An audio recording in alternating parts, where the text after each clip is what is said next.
It was the antagonist, the radical, the one which refused to fit in a mid-engined hybrid in a front-engined world, and it really upset the DTM. This is the story of the Honda NSX Concept GT, Super GT, GT500 car. Super GT and DTM almost managed to achieve something utterly spectacular. Class 1, a wild touring car series with Germany's 3 biggest car manufacturers taking on Japan's 3 biggest automakers. It was an exciting dream, but it was a dream that was never fully realised. It was also a dream which Honda did not completely share. In 2012, GTA, Super GT's governing body, struck a deal with the ITR, the organisers of the DTM, to share technical regulations. The previous generation of GT500 cars had been escalating in terms of their technical complexity as well as their costs, and many in the sport felt that the time had come to cut those costs significantly. In what would become known as Class 1, all cars built to either the GT500 or DTM regulations would have to share a common chassis. Each car maker would then develop a 2-door coupe-based bodywork package to suit it based on one of their existing road car models. Those shared parts would go way beyond the base chassis though, and almost the entire mechanical package would be common to every single car. The result was a front-engined car with double wishbone suspension all round with pushrod actuated dampers. There were common front and rear impact structures, the transmission was one make, the drive shafts, the clutch, the brakes were single manufacturer parts. Eventually, the plan was for every car maker to additionally make its own engines for the new cars. DTM, though, initially stuck with its outdated, normally aspirated 4-litre V8 engines, which produced around 470 to 500 brake horsepower. But the GT500 teams would immediately adopt the new generation of inline 4-cylinder turbocharged engines when the new rules were first implemented in GT500 for the 2014 Super GT season. And those engines produced well over 600 horsepower. Honda had been racing in GT500 for some time with its HSV 010, a front-engined car, but the production car it was meant to be based on never actually appeared, and some doubt that it ever really existed at all. For the new GT500 car for the 2014 season, Honda was unwilling to compromise. It didn't want to create a fictional car again, and it knew that it wanted to race with its new NSX. The problem is, the new NSX was mid-engined, so the new racing car would also have to be mid-engined as well. The DTM-based rules didn't really allow that, and more importantly, the DTM chassis itself didn't allow it either. The chassis would be new for the 2014 Super GT season, but DTM had been using it since 2012, and they were not going to change just to accommodate Honda. Above anything else, Honda is an engine company, so that's where we must start when we look at the NSX Concept GT as a whole. Honda had quit Formula 1 at the end of the 2008 season after developing what would have become the most advanced car ever built in Grand Prix racing, or should that be never built? Anyway, that's another story. A little while later, during a motor show in Europe, the then boss of Honda was asked if Honda was no longer a racing company, as it no longer competed in Formula 1. That's a bit like asking if your local butcher is a vegan. The Honda executive was so ashamed by having to be asked this question that he immediately ordered a restart of a major motorsport program within that Japanese car company. This directly resulted in the Civic World Touring Car program, which from Honda's perspective was almost entirely an engine program, as the Italian company JAS actually built the cars. A Formula 1 power unit program was also instigated at the same time, and alongside that Formula 1 power unit development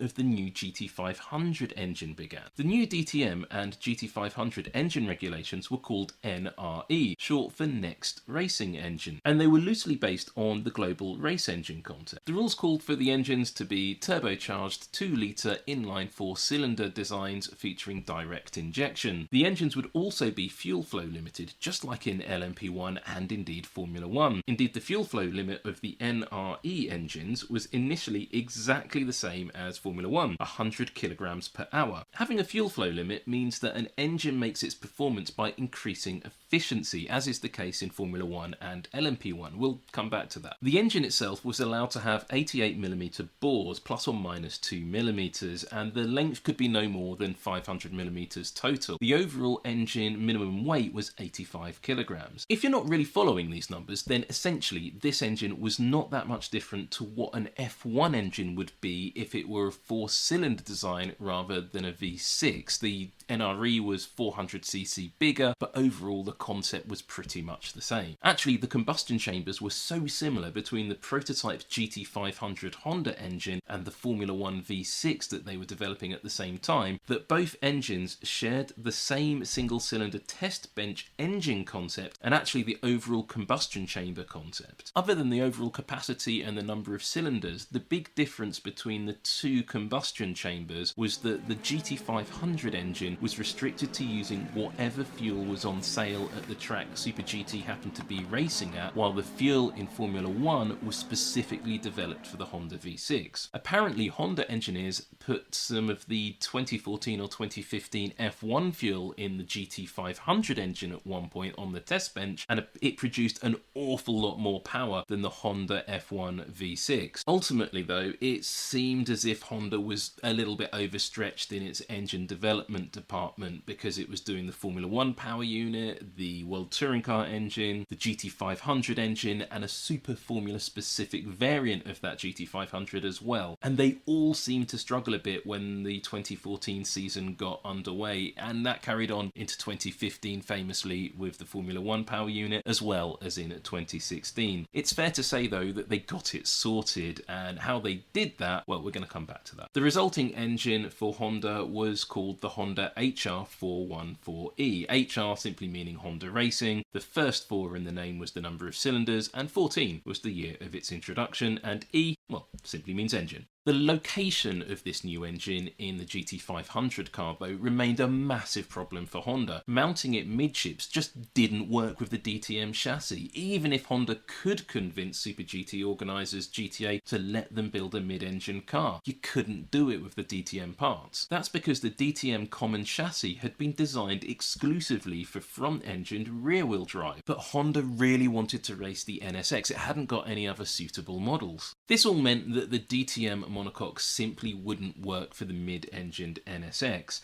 The length of the car was defined in the regulations, so for a mid-engined car to work, the monocoque would have to have been moved 300mm forward in the car overall. But that meant that the front of the chassis would have been too close to the front wheels. While they probably wouldn't quite have touched the tub even at full lock, the aerodynamic package would have been utterly ruined. The car would never have been competitive. So with this in mind, Honda approached GTA, Nissan and Toyota to ask permission to have a special front-engined version of the common chassis produced for the NSX, and amazingly, they all agreed. The new chassis would be as close to the standard DTM chassis as possible, but because of the changes Honda had to make it fit a mid-engine design, it wouldn't be as stiff as the standard DTM GT500 tub. Now, it's worth noting at this point that the GT500 common chassis were made in Japan, I believe by Toray Carbon Magic, and the DTM tubs were made in Germany, I think by Gerg and KLK, but the design between them was absolutely dimensionally identical. The stiffness of the Honda version of the tub to accommodate the mid-engine layout was reduced as 2 scallops had to be cut out of the leading edge. This meant that the aerodynamics would be able to work properly like the front-engined car. In this diagram you can see the NSX compared to a front-engine layout, and it's clear to see how moving the chassis forward would foul the front wheels. The engine is highlighted here in red, the gearbox in blue. Moving the chassis forward any more than Honda had done, that 300mm, would have meant that its edges would absolutely have fouled those front wheels and the front suspension, and even then it wasn't a simple case of just changing it over. The suspension mounting points still had to be revised at the front, with the rearmost mounting points revised on the NSX, shown here comparing the yellow boxes on the standard car to the red. At the rear of the chassis, the mid-engine layout also caused some issues, as you might expect, as the NSX would need to use a transmission as close to the standard DTM design as possible. So Honda commissioned Hewland, which which made the DTM gearbox, to make a version of it specifically for the NSX. It shared the same suspension pickup points on the casing as the standard DTM version, but the internals of the gearbox are actually quite different. Honda had to change it so they could reduce the overall length of the transmission. Another way to save length was to remove the bell housing of the gearbox casing that was fitted onto the DTM version. That wasn't used on the NSX, and the clutch housing was actually integrated into the rest of the transmission. But even with this change, the differential on the Honda was still further rearward than it would be on the DTM cars, and this in turn meant that the one-make drive shaft defined in the DTM regulations was actually too short for the NSX mid-engine layout, so that again had to be a bespoke part made specifically for the NSX, but the design kept as similar as possible to the DTM version. The overall shape of the rear of the monocoque was also an issue for the mid-engined Honda. At the lower edge of the DTM monocoque, its shape gently rose upwards in order to accommodate the leading edge of the diffuser on the front-engined cars, but Honda realised that this meant that there was actually nowhere at the back of the chassis to accommodate the lower mounting points of the semi-stressed four-cylinder engine, so an adapter bracket had to be fitted to the front of the engine to fit onto the tub. You can just about see that highlighted here. Now I find this a bit of an odd choice. Honda had already changed the front of the monocoque chassis, so I don't really understand why they didn't just change the rear of the chassis too to accommodate the mid-engine layout, but I guess they just wanted to keep as much of the tub in DTM specification as possible. Does seem a little bit overkill though, doesn't it? The shape of the roll cage of the DTM chassis was also a problem for the NSX. Having moved the chassis forwards in the car, it meant that the NSX body shape, the roofline, couldn't be accommodated as the roll cage would foul that roofline shape. So the roll cage also had to be modified, and essentially it had to be moved slightly rearward. You can see the comparison here with the modified roll cage in red. Once the chassis and engine arrangements were worked out, serious aerodynamic development could get underway on the new NSX. Honda had previously relied on Dome to develop its GT500 cars like the original NSX and the HSV 010, but for the new car, Honda decided to use its own extensive in-house facilities. Honda used its relatively new Formula 1 specification wind tunnel built at Sakura City. This tunnel had actually been built for the Honda RA109 in 2009, but ended up never being used for that car because the Japanese manufacturer pulled out of Formula 1 before it was fully on stream. While it was capable of housing a full-scale car, the Super GT development mostly was conducted at 60% scale, though there was some work done at full scale as well. Honda also did extensive CFD work on the NSX Concept GT, again using its in-house F1 specification capabilities. The DTM regulations saw the base road cars scaled up or down to fit the shape of the common chassis, and that's a process the NSX had to go through as well to meet the new rules, which is why I think it looks a little different, perhaps, maybe a bit bigger in some ways, to the standard production car. Certainly from some angles, it doesn't look quite right. The aerodynamic regulations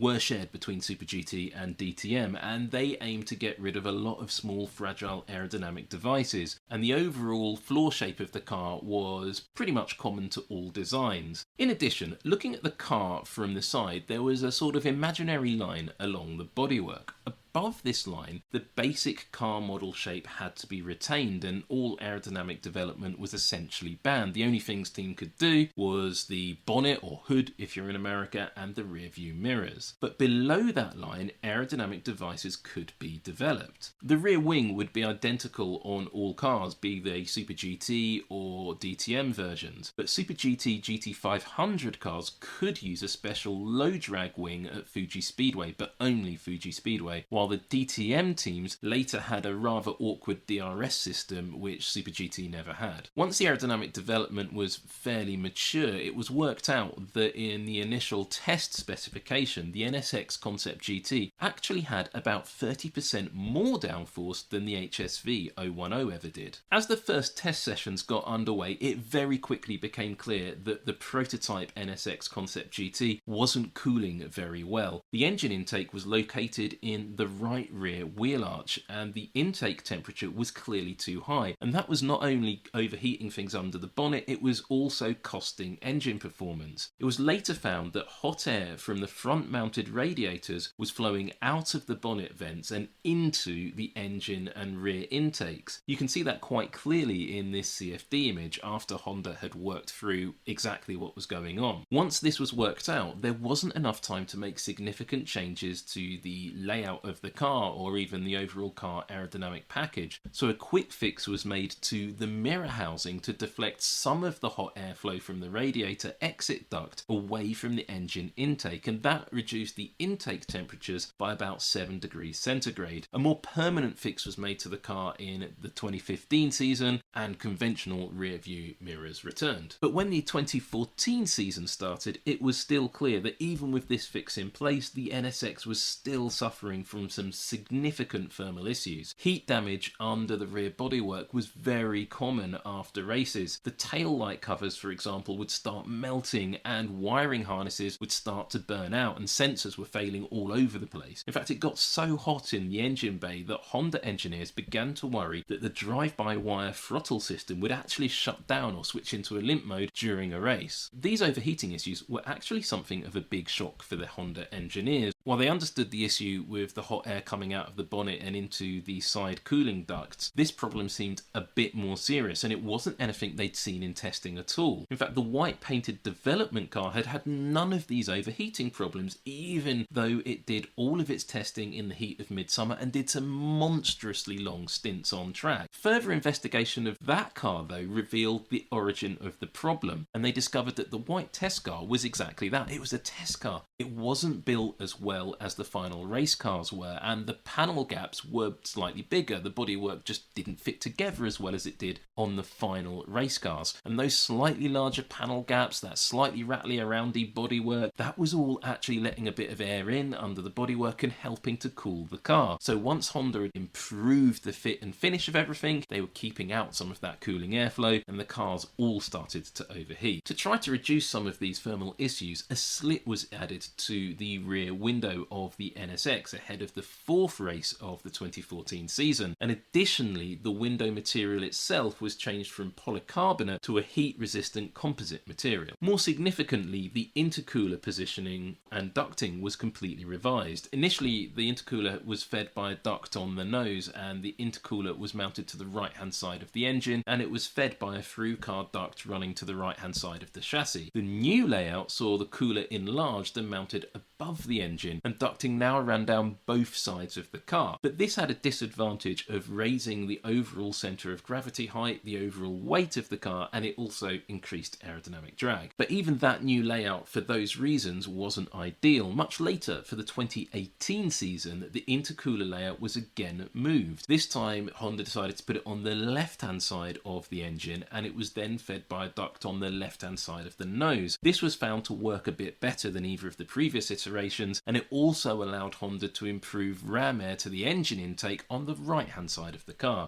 Aerodynamic development didn't stop here though, and when you compare the Super GT, GT500 aerodynamic regulations to those of the DTM, it's quite eye-opening how different they actually were in reality. When the DTM manufacturers introduced a new car, the specifications were essentially frozen immediately for up to 2 or 3 years. But in 2014, when Super GT introduced the DTM regulations, the GT500 teams were actually allowed a single in-season upgrade package. For 2015, the specifications were then frozen for the duration of the season, but they could be upgraded for the next year. And in 2016, development was then finally stopped altogether, at least for a year. But as GT500 moved into the 2017 season, the cars were all hit with a downforce reduction, particularly at the front end. The splitter was shortened by 50mm, the height of the diffuser at the rear of the car was reduced by nearly half, down from 206mm to just 105mm. In addition, the low drag rear wing, which had been used at Fuji Speedway only, had to be used at every track throughout the season, and this all represented a significant cut in downforce. But those losses were actually regained in 2018, and again further in 2019, at least in part by making some changes to the cooling duct layout within the car, and we'll talk more about that that later. For the 2019 season, they developed what you see here,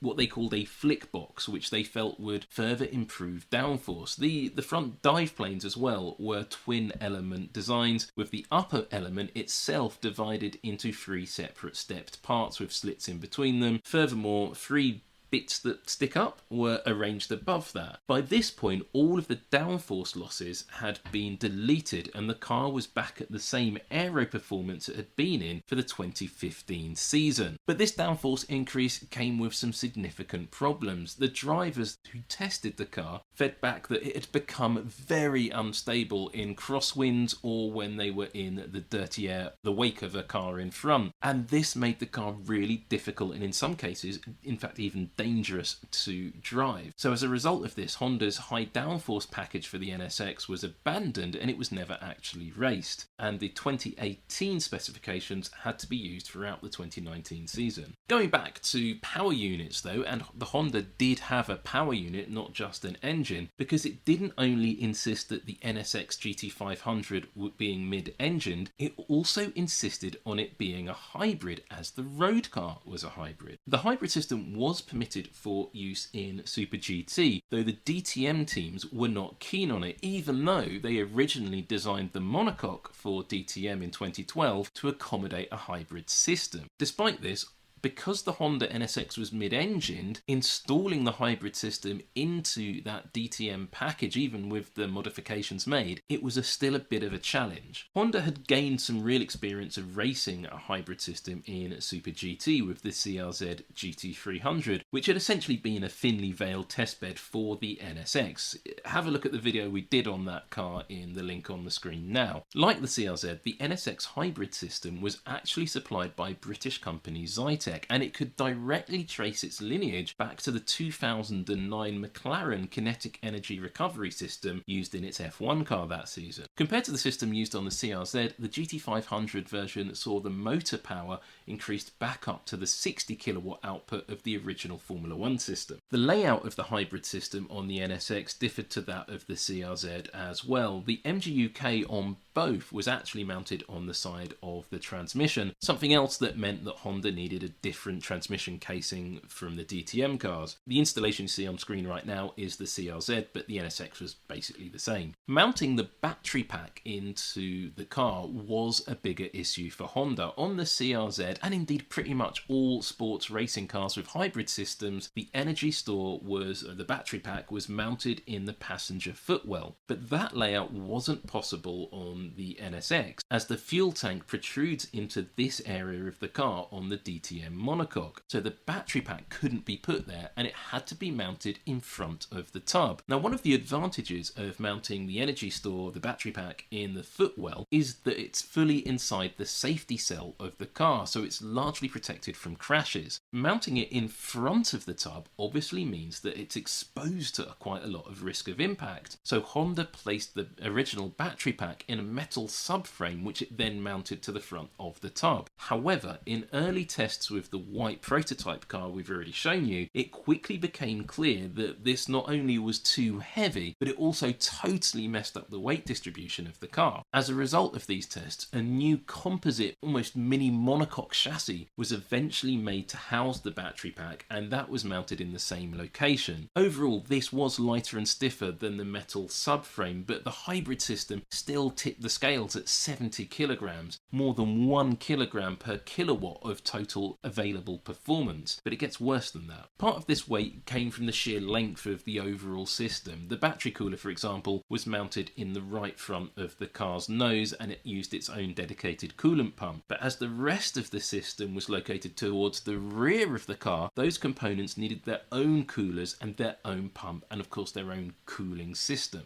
This weight was an issue that Honda never really overcame with the NSX. The GTA, the Super GT organisers, had given Honda a 28 kilogram allowance for the hybrid system, but that meant that it was still 42 kilograms overweight. Additionally, While the motor was capable of 60 kilowatts in terms of deployment, GTA had limited its deployment to just 21 kilowatts with 880 kilojoules of energy assist per lap. That meant overall the system could deploy for about 42 seconds per lap. But of course it wasn't as simple as that. The deployment was only possible when the engine was at 100% throttle and revving over 7,500 RPM. So that meant that it couldn't really be used on corner exits where it would have actually been the most helpful. And it does kind of raise the question of just how important and just how good was that hybrid system. Unlike the original Toyota Prius GT300 hybrid, or perhaps because of it, a twin caliper rear brake system wasn't permitted in Super GT, but nor was a Formula 1 or LMP1 style brake-by-wire system. This meant that the rear brakes on the NSX ended up being prone to locking up when the hybrid system harvesting mode shifted the brake balance. And the only way round this was to teach the drivers to adapt to the way they had to brake, which wasn't ideal. Overall, managing the weight of the NSX was an issue for the Honda engineers throughout its existence. As a mid-engined hybrid, the car had to run at a higher weight than any of the front-engined cars did. It was essentially a penalty for not fully complying with the rules, and a bit of a balance of performance thrown in for good measure to make sure that being a mid-engined car didn't give the car too much of an advantage overall. A decrease in the car's mandated minimum weight for the 2015 season saw the weight distribution of the car shift rearward, as Honda couldn't actually find a way to save any weight at the rear of the car at all. But later, a detailed study of the loads on the rear bodywork saved a little weight and saw the distribution move forward ever so slightly once again, but they never really overcame that weight distribution shift. The biggest change though for the NSX power unit came in the 2016 season, when Honda's battery supplier based in Germany stopped producing the battery cells that the NSX used, and Honda couldn't find an alternative supplier, so it was forced to abandon the hybrid system altogether. However, as the car was homologated by that point, the cooling duct layout for the hybrid system had to be left in place, even though there was nothing left to cool. So the car raced in 2016 and 2017 with completely redundant cooling ducts. As the hybrid system was removed for 2016, the weight penalty GT applied to the car for being a hybrid was also removed, but the penalty for being mid-engined remained, so the car did still remain 29 kilograms heavier than its rivals. It's fair to say that the first few seasons were challenging for the NSX Concept GT, and technical issues prevented it from being truly competitive. In 2014, it managed just a single victory with the Dome Racing team and ended up fourth in the championship. In 2015, there was again just a single victory, this time with Team Kunimitsu and the Raybrig NSX, while in 2016, there were no wins at all for Honda. Indeed, the best placed NSX was just 11th in the championship. Things did improve slightly in 2017. Those aerodynamic rule changes went in Honda's favour, and a heavily revised engine was also introduced, the HR417E. The performance of the now renamed Honda NSX GT, that renamed car, was a lot better, and 2 wins resulted, one each for Mr. Orange Jacket's Arta NSX and the Nakajima racing car. Notably, during the 2017 season, the 2009 Formula 1 World Champion Jenson Button made a guest appearance as the 3rd driver at the wheel of the Mugen NSX at the Suzuka 1000 kilometers. He loved the experience so much, he decided to return. And return he did for the 2018 Super GT season with Team Kunimitsu, and with Naoki Yamamoto, he took the NSX GT to its first championship, albeit once again with only 1 win. But the other Hondas in the field took victory 3 times, meaning that the NSX won half the races that season. It had finally come good. That form didn't last though, and as we mentioned, the 2019 upgrade package for the NSX failed completely due to that aerodynamic instability, and the cars had to compete in the previous year's specification, and that once again meant that they were not truly competitive, and there was once again only 1 race win. Little did anybody realise at the time, but 2019 was the last year for the original NSX GT GT500. For 2020's interrupted season, a new front-engine version of the the NSX was built, which fully complied with the DTM regulations, then known as the Class 1 regulations. And that perhaps came about as a result of the 2019 season-ending Dream Race, which saw a few DTM cars take on the GT500 cars at Fuji Speedway. At that point, the prospect of a new international series, Class 1, seemed more realistic, and Honda knew that it wanted to be part of it. To be part of it, it would need to have a front-engine car, but ultimately, that series would never exist, and that failure of Class 1 is something we will be taking a look at in future. But for now, thanks for watching, and if you've enjoyed this hybrid feat of endurance of a video, then please do smash that like button, Benson, and don't forget to hit like and subscribe. Wow, that was a long one. I hope it will make more than 57 Macedonian dinars though.